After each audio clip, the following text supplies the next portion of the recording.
I'm Violet, and I'm 28 years old.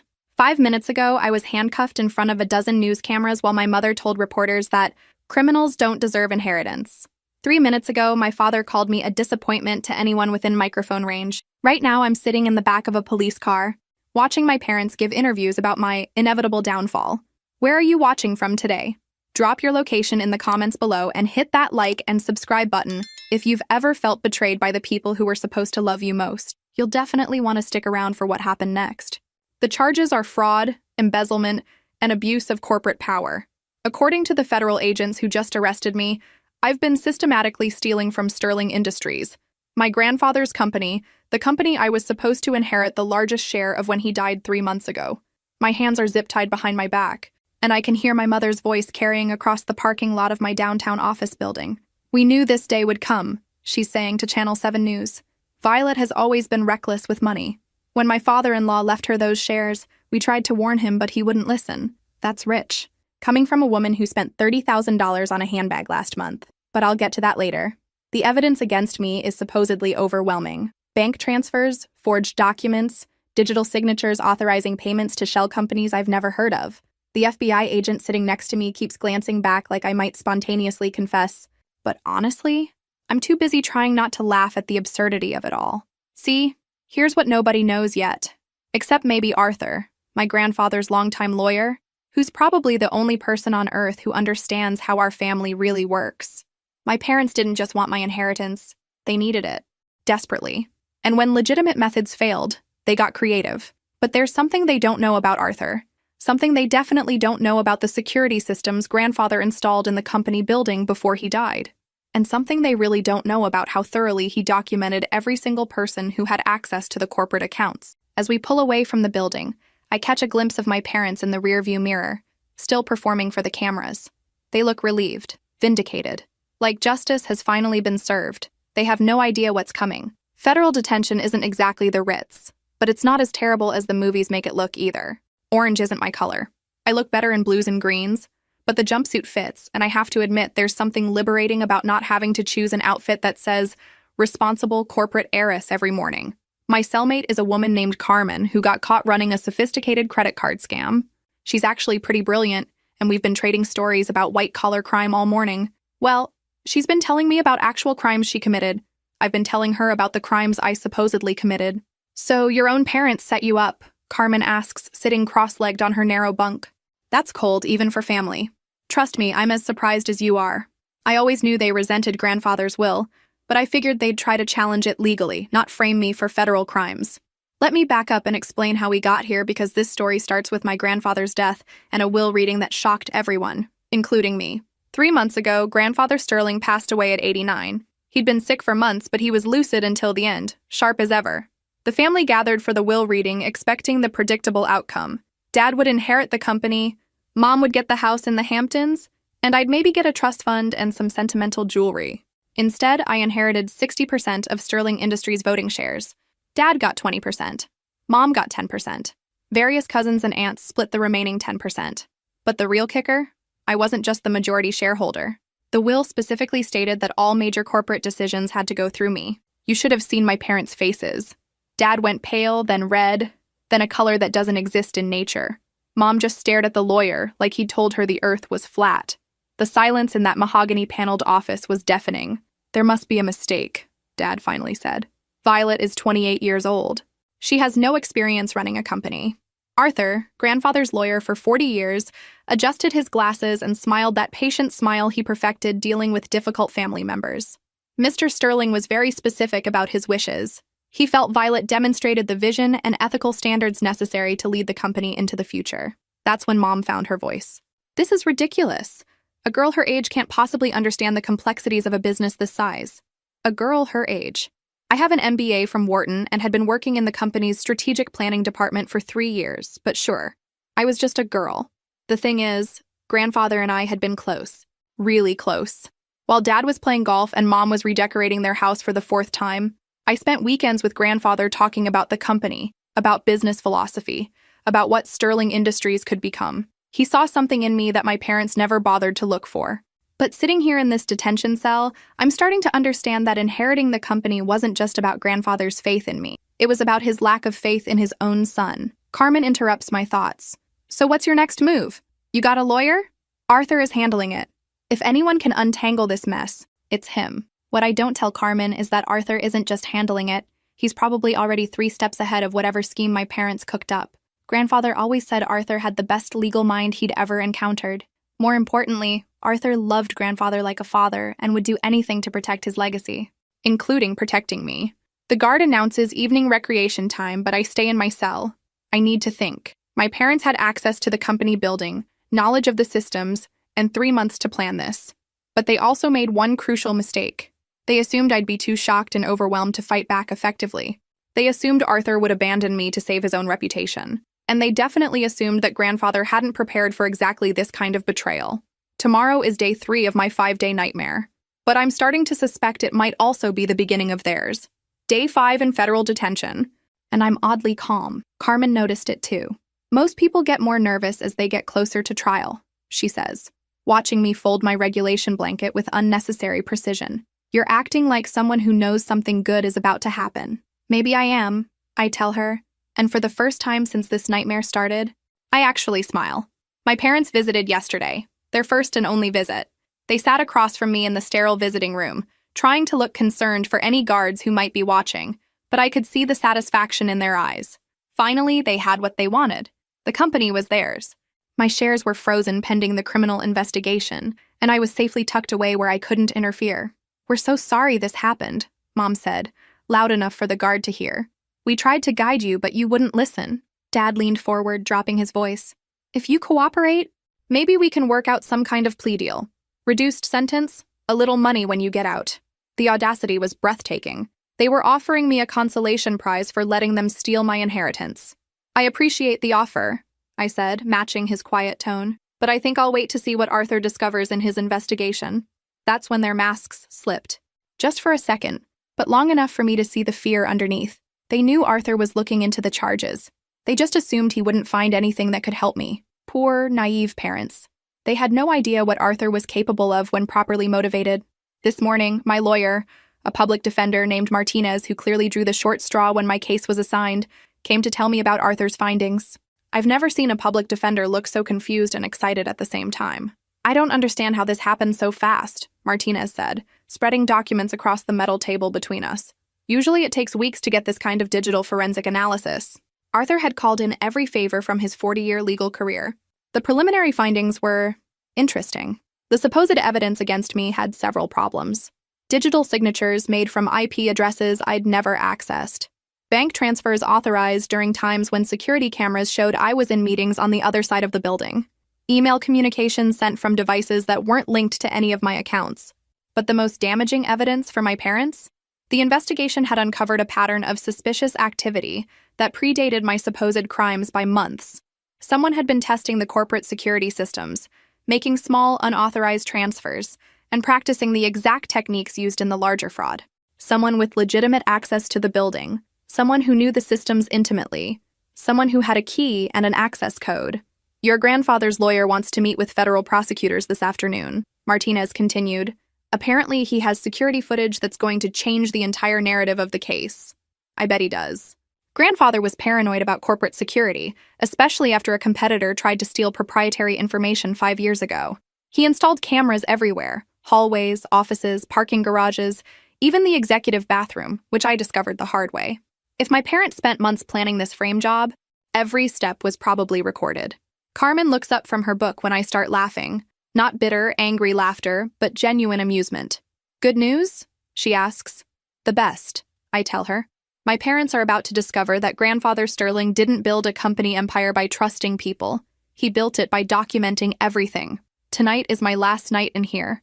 I can feel it. Tomorrow the story changes completely. And my parents? They have no idea what's about to hit them. At 6:47 a.m., the guard unlocks my cell and tells me to pack my things. You're being released pending further investigation, he says, like this kind of thing happens all the time. Carmen gives me a hug goodbye. Go get them, she whispers, and I promise to send her a postcard from my new corner office.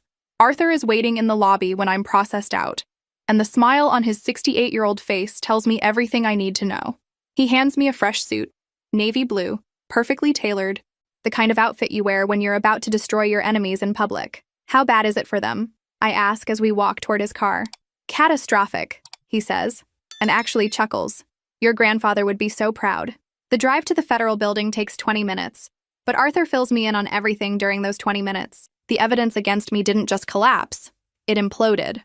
The digital forensics team found a trail of breadcrumbs leading straight back to my parents, who apparently watched too many spy movies and not enough documentaries about how digital fingerprints actually work. They used your father's home computer to practice accessing the corporate accounts, Arthur explains. Then your mother's laptop to actually execute the transfers. They even used their own phones to photograph confidential documents they planned to use as evidence. I have to admire the thoroughness of their stupidity. What about the shell companies the money was transferred to? Registered to a business address that your father has been renting for 6 months. He paid for it with a check from his personal account. Arthur parks in front of the federal building where just 5 days ago I was arrested in front of news cameras. Today there are twice as many cameras, but they're here for a very different story. Are you ready for this? Arthur asks. Once we go in there, this becomes a very public scandal. I check my appearance in the passenger mirror. The woman looking back at me has changed in the past 5 days. There's something harder in her eyes, something more focused, something that looks an awful lot like her grandfather. I've been ready for this my whole life, I tell him. I just didn't know it until now. The press conference happens in the same building where I was booked 5 days ago, but this time I'm standing behind the microphone instead of being dragged past it in handcuffs. The FBI agent who arrested me is now explaining how the investigation has taken a significant turn based on new evidence. I don't say much during the official announcement. I let Arthur handle the legal details, and the federal prosecutors explain how the evidence points to other parties with access to the victim's corporate accounts.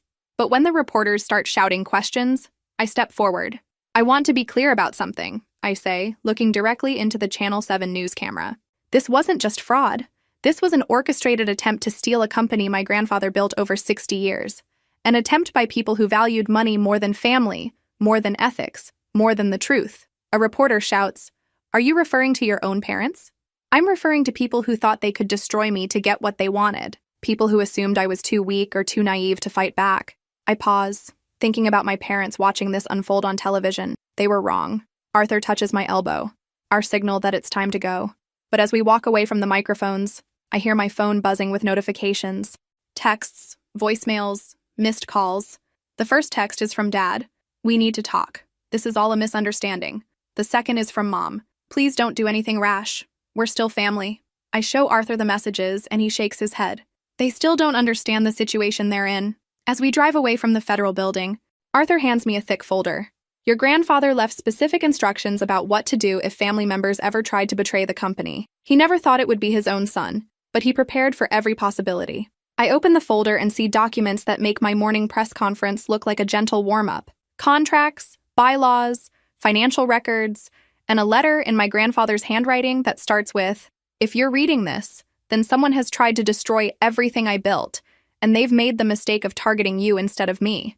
"Arthur," I say, scanning the contents, "my parents have no idea what they've started. Do they?" "None whatsoever," he replies.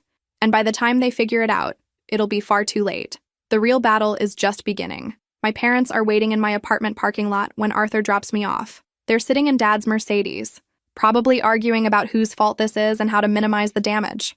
I almost feel sorry for them. Almost. Arthur offers to stay, but I shake my head. This is something I need to handle alone. They climb out of the car as I approach, and I'm struck by how much older they both look. 5 days ago, they were confident, righteous, convinced they were finally getting what they deserved. Today, they look like people who just realized they've been playing poker with someone who could see their cards. "Violet, sweetheart," Mom starts, reaching for me like we're having a normal family reunion. I step back. "Don't." Dad tries his executive voice, the one he uses in board meetings when he needs to take control. "We need to discuss this situation like adults. There's been a terrible misunderstanding." A misunderstanding? I pull out my phone and play the voicemail Dad left yesterday while I was still in detention. His voice fills the quiet parking lot. "Violet, you need to accept reality. Take the plea deal. Serve your time, and we'll make sure you're taken care of when you get out. Fighting this will only make things worse for everyone." I stop the recording. That doesn't sound like someone who thinks there's been a misunderstanding. That sounds like someone who knew exactly what they were doing. Mom's composure cracks. "We were trying to protect the company. You're not ready for this kind of responsibility. When your grandfather left you those shares, we knew it would end in disaster. So you decided to frame me for federal crimes instead of having an honest conversation? We didn't frame you for anything, Dad snaps, then catches himself. The evidence speaks for itself. I almost laugh. They're still trying to gaslight me, even now. The evidence? You mean the digital signatures made from your home computer? The shell companies registered to an address you've been renting for months? The security footage showing you photographing confidential documents in grandfather's office? The color drains from Mom's face. How did you… Arthur is very thorough, and grandfather was very paranoid. Every digital interaction with the company systems is logged, time-stamped, and backed up to servers you didn't even know existed. Dad recovers first, switching to damage control mode. Look, maybe we made some mistakes in how we handled this, but we can work together to resolve it. Family should stick together. Family. I repeat the word like I'm tasting something bitter. When I was arrested, what did you tell the reporters? Silence. You said criminals don't deserve inheritance. You called me a disappointment. You performed grief and disappointment for the cameras while I was being handcuffed. My voice stays steady, but there's steel underneath it now. That's not how family behaves. Mom tries one more time. We can fix this. Arthur can make this go away, and we can all move forward. The company needs leadership, and you need guidance. The company has leadership. Me. And you're right that this can all go away. Your involvement in the company, your access to corporate accounts, your seats on the board of directors, all of it. Dad's executive mask finally slips. You can't do that. We have contracts, agreements, family protections built into the corporate structure. I pull out the folder Arthur gave me earlier. Actually, grandfather anticipated this exact scenario. Did you know he included a betrayal clause in all family member agreements? Any attempt to defraud, undermine, or illegally acquire shares results in immediate forfeiture of all corporate involvement. The document I show them is signed by grandfather, notarized, and filed with the corporate attorneys 2 years ago. It's ironclad. This is ridiculous, Dad says, but his voice wavers. You can't destroy your own family over a business disagreement. I'm not destroying anything. You destroyed it when you decided to have me arrested rather than respect grandfather's wishes. I close the folder. The betrayal clause goes into effect immediately. You have 24 hours to remove your personal belongings from the Sterling Industries building. Arthur will escort you. As I walk toward my apartment building, Mom calls after me. Violet, please. We made mistakes, but we're still your parents. I turn back one last time. No. You're people who happened to give birth to me. Parents protect their children. They don't sacrifice them for money. Upstairs in my apartment, I pour myself a glass of wine and sit by the window overlooking the city. My phone is buzzing constantly. Reporters, relatives, business contacts who heard about this morning's press conference, but I ignore them all. Tomorrow, I'll start the process of actually taking control of Sterling Industries. Tonight, I just want to sit here and process the fact that my parents tried to destroy me and I survived it. More than survived it. I won. The Sterling Industries board meeting is scheduled for 2 p.m., but I arrive at the building at noon. I want time to walk through the offices, see the company with new eyes, and prepare for what's about to be the most important meeting of my life. Arthur meets me in the lobby with a security escort, not because I need protection, but because we're about to remove my parents from the building permanently. They've been stripped of their corporate access cards, but we're not taking any chances. How are you feeling? Arthur asks as we ride the elevator to the executive floor. Like I'm about to give the performance of my lifetime, I tell him. Grandfather always said the company would reveal who people really are under pressure. I guess today we all find out who I really am. The board consists of 7 members, 3 family members, including my parents, 2 external business leaders, Arthur and me. With my parents' removal under the betrayal clause, we're down to 5. But 5 is enough for what needs to happen today. I've spent the morning reviewing financial reports, strategic plans, and personnel files. Sterling Industries is profitable but stagnant. Dad's been running it like a trust fund instead of a growth company. Conservative investments, minimal innovation, dividend payouts instead of reinvestment. It's exactly what you'd expect from someone who inherited power instead of earning it. My parents arrive at 1:45 with their own lawyer, a nervous-looking man who clearly wishes he was anywhere else. They try to enter the boardroom like nothing has changed, but Arthur intercepts them. I'm sorry, but you're no longer authorized to attend board meetings, he says politely. You can wait in the lobby while we discuss your employment status. Dad's face turns that familiar shade of red. This is my father's company. I've been on this board for 15 years. And now your tenure is over, I say, stepping out of the boardroom. The betrayal clause was very specific about consequences for attempting to defraud family shareholders. The other board members watch this confrontation with fascination. Margaret Chen, our external marketing expert, actually looks impressed. I have to say, Violet, your grandfather would appreciate the irony. He always said business reveals character. Mom makes one last desperate play. The other board members will never support this coup. Tell them, Margaret. Tell them this isn't how Sterling Industries operates. Margaret exchanges glances with David Morrison, our other external member, then looks directly at my mother. Actually, Linda, we've been reviewing the financial forensics Arthur provided. Attempting to frame your own daughter for crimes you committed isn't how any legitimate business operates. The security escort appears, led by James, our head of building security who worked with my grandfather for 20 years. Dad tries to argue, but James interrupts. Mr. Sterling, you need to leave the building. Your corporate access has been revoked. As they're walked toward the elevator, Mom turns back one more time. This isn't over, Violet. Family doesn't just disappear because you have a legal document. You're right, I tell her. But employees do disappear when they commit fraud against their employer. The elevator doors close, and they're gone. The board meeting that follows is unlike anything Sterling Industries has seen in decades. Instead of reviewing quarterly reports and rubber-stamping Dad's conservative agenda, we discuss innovation, expansion, strategic partnerships, and long-term growth. I want to triple our R&D budget, I announce, presenting the strategic plan I've been developing since grandfather's death. We've been coasting on patents from the 1990s, while our competitors develop next-generation technology. David Morrison leans forward. That's ambitious. What's your timeline? 18 months to launch 3 new product lines. 5 years to become the industry leader in sustainable manufacturing technology. Margaret smiles. Your grandfather had that same fire when he started this company. I think he chose his successor wisely.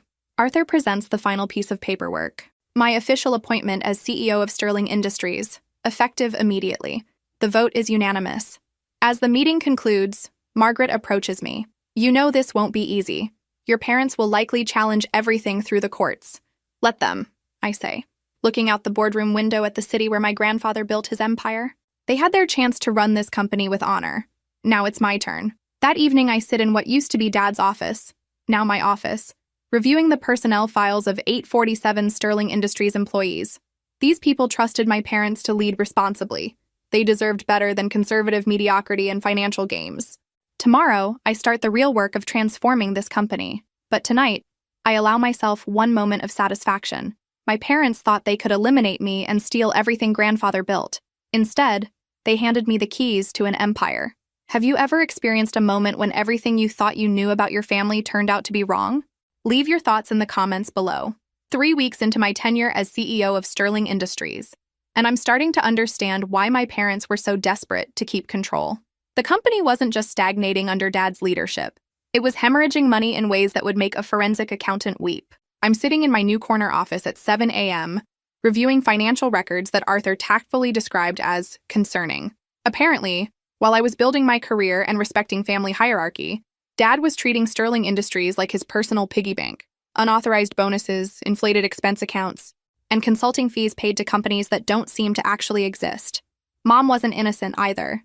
The company has been paying for her interior design consultation services for 5 years, services that consisted entirely of redecorating her own house and calling it a corporate wellness initiative. My assistant, Janet, knocks and enters with coffee and the morning's crisis du jour. The Hartford account wants to schedule a meeting, she says. They're concerned about the recent publicity. The Hartford account represents 30% of our revenue. Losing them would be catastrophic. Set it up for this afternoon, I tell her. And Janet, get me a complete list of every contract, vendor agreement, and financial commitment my parents entered into over the past 2 years. Already done, she says, sliding a thick folder across my desk. I've been waiting 3 years for someone to ask for this information.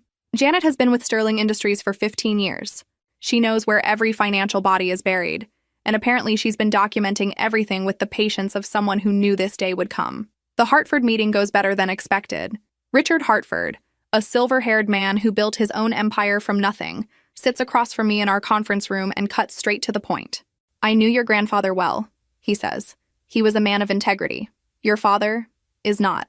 The question is, which one are you? I slide him a presentation I've prepared, not just financial projections, but a complete strategic overhaul of how Sterling Industries will operate under my leadership. Transparent accounting, ethical business practices, innovation-focused growth. I'm my grandfather's granddaughter, I tell him, but I'm also someone who learned from watching what happens when a company loses its moral center. By the end of the meeting, Hartford has not only committed to maintaining his contract, but has agreed to increase orders by 20% over the next 2 years. As he's leaving, he pauses at the door. Your parents tried to contact me last week, suggested I might want to reconsider doing business with Sterling Industries under new leadership. He smiles. I told them I was more concerned about doing business with a company under old leadership. That afternoon, Arthur arrives with news that makes Hartford's endorsement look like a warm-up act. The federal prosecutors have officially filed charges against my parents. Not just for the fraud against me, but for a pattern of corporate malfeasance going back years. They'll be arrested tomorrow morning, Arthur tells me. The FBI wants to coordinate with our internal investigation to make sure they get everything. I should feel vindicated, triumphant even. Instead, I feel something more complicated. A mixture of justice and sadness that it came to this. Arthur, I say, what do you think happens next? Do they accept responsibility? Or do they keep fighting? Your parents? Arthur chuckles, but there's no humor in it. They'll fight until the very end. People who frame their own daughter for federal crimes don't suddenly develop self-awareness. He's probably right. But as I look out at the city lights beginning to twinkle in the gathering dusk, I can't help wondering, what do you think will happen next? Will my parents finally understand the consequences of their actions? Or will they find new ways to surprise me with their capacity for destruction? The news trucks are back, but this time they're not here for me. I watch from my office window as federal agents escort my parents out of our family home in handcuffs. The irony isn't lost on me. Exactly 4 weeks after my arrest, they're experiencing the same humiliation they orchestrated for me. Except this time, there's no one standing by the cameras calling the arrestees disappointments. Their few remaining friends have distanced themselves since the charges were announced. Even Uncle Robert, Dad's brother, who never missed a chance to brown-nose his way into family business discussions, is suddenly unavailable for comment. My phone buzzes with a text from my cousin Michelle. Saw the news? Are you okay? It's the first contact I've had from extended family since this whole mess started. I text back, better than okay. I'm free. The federal investigation revealed something that actually shocked me. And trust me, after everything my parents have done, I thought I was unshockable. They didn't just frame me for fraud. They'd been systematically stealing from Sterling Industries for 3 years. Skimming from vendor payments, inflating contracts, even selling proprietary information to competitors. Arthur briefs me on the full extent of the damage. Your parents have caused approximately $2.3 million in losses to the company, he says, spreading financial documents across my desk. We can recover most of it through asset seizure and insurance claims, but it's going to take time. What about criminal liability? How long are they looking at? With their cooperation, maybe 5 years. Without it, Arthur shrugs. Federal judges don't appreciate attempted family destruction as a business strategy. That afternoon, I make a decision that surprises even me. I call their lawyer. I want to meet with my parents, I tell him. One last conversation before this goes to trial. I'm not sure that's advisable, he says. Anything you say could potentially be used in proceedings. I don't plan to say anything incriminating. I just want them to understand exactly what they've lost. The meeting happens in the federal building's conference room, the same place where I was processed out just weeks ago. My parents look smaller than I remember. Prison jumpsuits have a way of stripping away pretense, revealing people as they really are underneath the expensive clothes and entitled attitudes. Dad tries his executive voice one more time. Violet, we can still work this out. Family loyalty means something. Family loyalty. I repeat the words slowly. Is that what you call framing me for federal crimes? Is that what you call stealing from grandfather's company? Mom has been crying, her makeup smeared and her perfectly styled hair disheveled. We never meant for it to go this far. We just wanted what was rightfully ours. What was rightfully yours. I pull out a copy of grandfather's will, the same document that started this whole nightmare. Grandfather left you 20% of the company, Dad. And you, Mom, got 10%. Plus the house in the Hamptons, the art collection, and a trust fund worth $3 million. I spread the pages across the table between us. You had everything. Financial security, social status, a legacy to be proud of. All you had to do was let me run the company grandfather wanted me to run. You were too young, Dad insists. Too inexperienced. I was young and inexperienced. So your solution was to have me arrested for crimes you committed? I lean back in my chair. Do you see the flaw in that logic? The silence stretches for almost a minute. Finally, Mom speaks, her voice barely a whisper. What do you want us to do? I want you to plead guilty. Take responsibility for what you've done. Stop destroying what's left of our family name with a prolonged legal battle you cannot win. Dad's lawyer shifts uncomfortable. My clients haven't decided on their plea strategy yet. Then let me help them decide, I say, pulling out another folder. This contains financial records showing the full extent of your theft from Sterling Industries. Arthur's investigation was very thorough. If you plead guilty, the company will not pursue additional civil litigation. If you fight this, we'll sue for every penny you've stolen, plus punitive damages, plus legal fees. I stand up, gathering my papers. You have 48 hours to decide. After that, the offer expires, and we proceed with full prosecution. As I reach the door, Dad calls after me. Violet, we're still your parents. That has to count for something. I turn back one last time. You're people who gave birth to me, but parents protect their children, guide them, support their growth. You tried to destroy me for money. Whatever we were, it ended the day you had me arrested. Walking out of that conference room, I feel something I haven't experienced in months. Complete clarity. My parents made their choice when they decided money was more important than family. Now they have to live with the consequences. But part of me wonders if they'll ever truly understand what they've lost. Not just the money or the company, but the daughter who once would have done anything for their approval. The call comes at 6:47 a.m. on a Tuesday. Dad's lawyer sounding exhausted and defeated. My clients would like to accept your plea agreement. I'm not surprised. Arthur's investigation uncovered evidence that would have buried them in federal prison for decades. Taking the deal means 5 years instead of 25.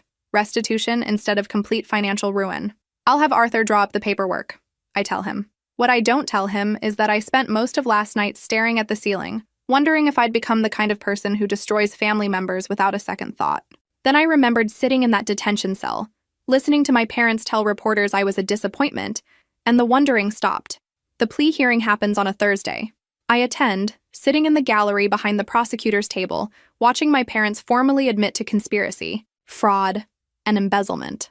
When the judge asks if they understand the consequences of their plea, Dad's voice breaks as he says, "Yes, Your Honor." Mom can't even speak. She just nods, tears streaming down her face. Outside the courthouse, I'm approached by a reporter from the Wall Street Journal. How does it feel to watch your parents go to prison? It feels like justice, I tell her. But it also feels like the end of something that should have been beautiful. Back at Sterling Industries, the mood is cautiously optimistic. The Hartford contract expansion has led to 3 more major deals.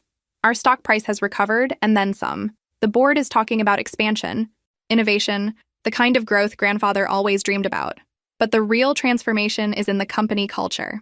I've instituted weekly all-hands meetings, transparent financial reporting, and an employee suggestion program that's already generated 2 patent-worthy innovations. People who've worked here for years are telling me it feels like a completely different place. Janet approaches me that afternoon with a folder I haven't seen before. "I found this in your grandfather's personal safe," she says. "The locksmith said it was programmed to open only after both your parents were no longer officers of the company." Inside the folder is a letter in my grandfather's handwriting, dated just weeks before his death. "Violet, if you're reading this, then my worst fears about your parents have come true. I hoped they would accept my decision about the will and support your leadership. I feared they would see it as a threat to their own status and comfort. I chose you not because you're perfect, but because you have something your father never developed. The ability to put principle before profit, integrity before convenience. Sterling Industries needs a leader who understands that a company's true value isn't measured in quarterly reports, but in the lives it improves and the legacy it leaves. Don't let their betrayal make you bitter. Use it to become stronger, wiser, more committed to doing what's right even when it's difficult. The company needs you. The employees need you. The future needs you. Make me proud. Grandfather." I read the letter twice, then fold it carefully and place it in my desk drawer next to the photo of grandfather and me at my college graduation. He knew. Somehow, he knew this would happen and trusted me to handle it. That evening, I make a decision that would have seemed impossible 4 months ago. I draft a press release announcing Sterling Industries' new charitable foundation, focused on business education for underprivileged youth and support for families affected by white-collar crime. "We can't change the past," I tell Arthur as we review the announcement, "but we can make sure the future is better." Arthur smiles, the same proud expression I remember from when I was 8 years old and won the school science fair. "Your grandfather would be very proud." As I leave the office that night, walking through the lobby where my parents were escorted out by security just weeks ago, I realize something important. I'm not the same person who was arrested in this building 4 months ago. That woman was naive enough to believe family loyalty was automatic, that blood relationships guaranteed love and support. The woman walking out of this building tonight understands that family is something you earn, not something you're born into, and she's ready to build something better than what came before. 6 months after my parents' sentencing, Sterling Industries is thriving in ways that even I didn't expect. We've launched 2 new product lines, expanded into international markets, and our employee satisfaction ratings are at an all-time high. But the real surprise comes on a Monday morning when Arthur walks into my office with a smile that tells me something big is about to happen. "Violet, you need to see this," he says, placing a legal document on my desk. "It's a federal asset forfeiture notice from your parents' criminal case." I scan the document, not quite believing what I'm reading. The government is seizing my parents' remaining assets. Their house, cars, investment accounts, even mom's jewelry collection. Everything they tried so hard to protect by destroying me. "There's more," Arthur continues, clearly enjoying this moment. "Under the restitution agreement, all seized assets go to Sterling Industries to compensate for the financial damage they caused. The total recovery amount is," he pauses dramatically, $4.7 million. I almost laugh. My parents sacrificed everything, their freedom, their family, their reputation, to steal money from the company. In the end, they didn't just return every penny they stole, they handed over everything they owned as well. "Arthur," I say, "does this mean what I think it means? Your parents are essentially penniless. When they get out of prison in 5 years, they'll have nothing except the clothes on their backs and whatever minimum wage jobs they can find." The irony is so perfect it feels almost fictional. They tried to leave me with nothing, and instead they left themselves with nothing while I inherited an empire. That afternoon, I get an unexpected visitor. Michelle, my cousin who texted me during my parents' arrest, asks to meet for coffee. We haven't spoken in years. Family gatherings were always awkward after grandfather made it clear I was his favorite. But she looks genuinely nervous as she sits across from me in the cafe near Sterling Industries. "I need to tell you something," she says, fidgeting with her coffee cup. "About your parents. About what really happened. Michelle, if this is about feeling guilty for not supporting me during the arrest, don't. I understand family dynamics are complicated. It's not that." She takes a deep breath. "I knew. About their plan." The words hit me like a physical blow. "What do you mean you knew?" 6 months before your arrest, your dad approached my father about concerns regarding your fitness to run Sterling Industries. He wanted Uncle Robert's support for a family intervention to contest the will. I set down my coffee cup carefully, my hands suddenly unsteady. "Go on." "When Uncle Robert refused, he said grandfather's decision should be respected. Your parents got desperate. They started talking about other options. I overheard a phone conversation between your mom and mine where she mentioned something about making you unavailable for corporate responsibilities. The betrayal feels fresh all over again. And you didn't think to warn me?" Michelle's eyes fill with tears. "I thought they were just venting. I never imagined they'd actually frame you for crimes. I thought maybe they'd try to prove you were incompetent or something, not this." She reaches across the table, but I pull my hands back. "Violet, I'm so sorry. I've been carrying this guilt for months. When I saw what they did to you, how they destroyed their own daughter, why are you telling me now? Because they tried to contact me from prison. They want me to help them appeal their sentences, claim they were coerced into pleading guilty." Michelle's voice hardens. "They still think they're the victims in this story." I sit back in my chair, processing this new layer of betrayal. It wasn't just my parents who failed me. It was an entire family network that knew something was wrong and chose silence over courage. "Michelle," I say finally, "I appreciate you telling me, but I need you to understand something. I don't need your guilt or your apologies. I needed your courage 6 months ago, and it wasn't there." She nods, tears streaming down her face now. I know I failed you. The question is, what are you going to do differently going forward?" That evening, I call an emergency board meeting. The asset forfeiture money gives us an unprecedented opportunity for expansion, but I want to do something more meaningful than just increasing profits. I want to establish the Sterling Ethics Institute, I tell the board, a research foundation focused on corporate governance, family business dynamics, and ethical leadership. We'll use the recovered funds to create something positive from this nightmare. Margaret Chen leans forward. "That's a beautiful way to honor your grandfather's memory while acknowledging what happened." David Morrison agrees. "It sends a message about what Sterling Industries stands for under your leadership." After the meeting, Arthur stays behind. "Your parents will hate this, you know, using their stolen money to create something that celebrates the values they betrayed." "I'm counting on it," I tell him. "They tried to destroy everything grandfather built. Instead, they've given me the resources to make it stronger." But as I sit in my office late that night, looking at family photos I haven't been able to throw away, I wonder, will there ever be a point where this stops hurting? Where the victory feels complete and the sadness finally fades? The answer, I suspect, is more complicated than I want to admit. The letter arrives on a Tuesday, exactly 18 months after my parents were sentenced. Prison correspondence has a distinctive look. Cheap paper, regulation envelopes, that institutional feel that screams, someone's life went very wrong. It's from Mom. I almost throw it away unopened, but something stops me. Maybe curiosity, maybe the hope that after a year and a half in federal prison, she's finally developed some self-awareness. I open it at my desk, scanning the carefully written lines. Violet, I know you probably don't want to hear from me, but I had to try. Prison gives you time to think, and I've been thinking about everything that went wrong between us. I want you to know that I understand now what we did to you was unforgivable. We let our fear and pride turn us into people we never thought we'd become. You deserved parents who supported your success, not parents who tried to destroy it. I'm not asking for forgiveness. I know I don't deserve that. But I needed you to know that I see clearly now what we lost when we chose money over family. We lost you, the best thing we ever created. I love you, sweetheart. I always have, even when I was too broken to show it properly. Mom, I read it twice, waiting for the anger to come. Instead, I feel something more complicated, a mixture of sadness, relief, and the strange emptiness that comes when someone finally says what you've been waiting to hear. But it's too late to matter. Arthur finds me still holding the letter 20 minutes later.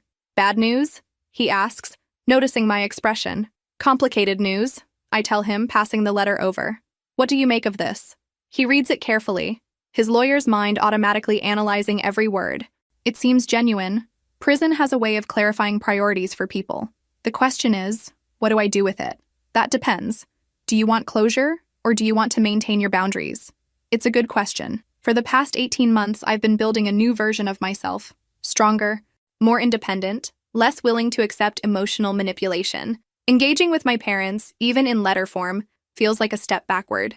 But there's another consideration. I'm not the same person who was arrested 2 years ago.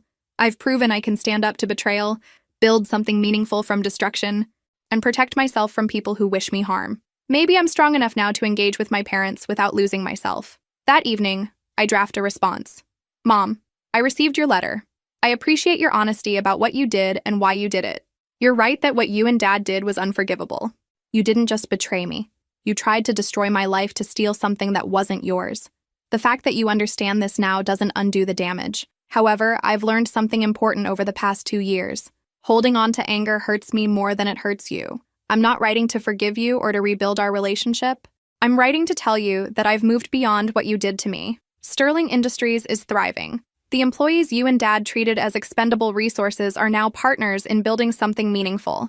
The company grandfather wanted me to lead is becoming everything he dreamed it could be. I don't hate you anymore. I don't love you either, at least not in the way daughters typically love their mothers. What I feel is something more like sadness for what could have been, and relief for what actually is. Take care of yourself in there. When you get out, I hope you build a life you can be proud of. Violet. I seal the letter and set it aside to mail tomorrow. It feels like the end of something. Not forgiveness exactly, but a kind of release. I'm no longer the daughter desperately seeking parental approval. I'm not even the woman who was arrested and betrayed. I'm someone new entirely. 3 days later, Arthur brings news that completes the transformation. The Sterling Ethics Institute has received its first major external grant, he tells me. $2.8 million from the Hartford Foundation for Corporate Governance Research. Richard Hartford's foundation? The same. Apparently, your approach to handling the family crisis impressed him. He wants to fund research into preventing similar situations at other family businesses. I smile, thinking about how grandfather would react to this news. His company, nearly destroyed by family betrayal, has become a model for ethical leadership. His granddaughter, almost ruined by the people who should have protected her, is now teaching other families how to avoid our mistakes. Arthur, I say, I think we've officially turned this nightmare into something worthwhile. Your grandfather always said that true leaders aren't defined by the challenges they avoid, but by what they build from the challenges they face. That night, I mail the letter to my mother and file away the asset forfeiture documents. The past is settled. The future is mine to create. And for the first time in 2 years, I feel completely, genuinely at peace. 2 years, 3 months, and 14 days after my arrest. I stand at the podium in Sterling Industries' main conference room, facing an audience of business leaders, journalists, and employees. Today marks the official launch of the Sterling Ethics Institute, but more importantly, it marks the completion of my journey from victim to victor. The conference room has been transformed. Where my father once held conservative board meetings focused on maintaining the status quo, we're now hosting discussions about innovation, ethics, and the future of family business leadership. The irony would be funny if it weren't so poetic. Good morning, I begin, looking out at faces that include Margaret Chen, David Morrison, Arthur, and even Richard Hartford, who flew in specifically for this event. 2 years ago, I learned that the people closest to you can become the people most willing to destroy you. Today, I'm here to talk about what we build from that destruction. I clicked to the first slide of my presentation, a photo of grandfather at the groundbreaking ceremony for Sterling Industries' original building in 1962. Young, determined, building something from nothing. My grandfather founded this company on the belief that business should serve a higher purpose than just generating profit. He believed that how we treat people, employees, customers, even competitors, defines who we are more than how much money we make. The next slide shows Sterling Industries' financial performance over the past 2 years. Revenue up 47%, employee satisfaction at 94%, 3 new patents, expansion into 5 international markets. Under ethical leadership, we haven't just survived the crisis that nearly destroyed us. We've thrived beyond anything we thought possible. I advance to the next slide, and this is where the story gets personal. It's a photo of the federal courthouse where I was arrested, juxtaposed with a photo of the same courthouse where my parents were sentenced. The Sterling Ethics Institute exists because my own family taught me that good intentions aren't enough. Oversight isn't enough. We need systems, education, and accountability to prevent people from making choices that destroy both their businesses and their relationships. A reporter in the front row raises her hand. Ms. Sterling, how has this experience changed your approach to leadership? It's taught me that strength isn't about avoiding betrayal. It's about what you do after betrayal reveals who people really are. My parents showed me that blood relationships don't guarantee loyalty, but they also showed me that I'm stronger than I ever knew. After the formal presentation, Arthur approaches me as the crowd mingles around the refreshment table. How does it feel to be standing here today? Like, I'm exactly where I'm supposed to be, I tell him. Strange how that works. The worst thing that ever happened to me led to the best thing that ever happened to me. Your grandfather would be proud. I think he'd be surprised. He believed in me, but I don't think even he imagined I'd turn a family betrayal into a business empire. That evening, after the guests have gone home and the conference room has been cleaned, I sit in my office reviewing the day's coverage. The Wall Street Journal ran a feature about Sterling Industries' transformation. Forbes is planning a cover story about ethical leadership in family businesses. Harvard Business School wants to create a case study. My phone buzzes with a text from Michelle. Saw the conference coverage. You've built something amazing from something horrible. I'm proud of you. I text back. Thanks. How are you doing? Better. I've been volunteering with a nonprofit that helps families affected by white-collar crime, trying to make amends in my own way. It's the first time I've felt genuine warmth toward a family member since this whole nightmare began. People can change, grow, choose to be better than their worst moments. It's a lesson my parents never learned, but maybe it's not too late for the rest of us. As I pack up my briefcase to go home, I notice an envelope that wasn't there this morning. Inside is a note from Janet. Ms. Sterling, I wanted you to know that working here has become the best job I've ever had. You've given all of us something to be proud of. Thank you. I lock the note in my desk drawer next to grandfather's letter and the last correspondence from my parents.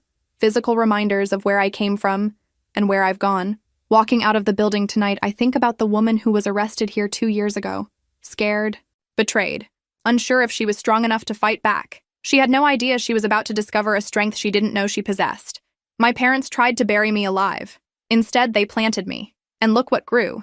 If this story resonated with you, make sure to like and subscribe for more stories about overcoming family betrayal and building strength from destruction. Sometimes the people who try to destroy us end up giving us exactly what we need to become, who we were meant to be.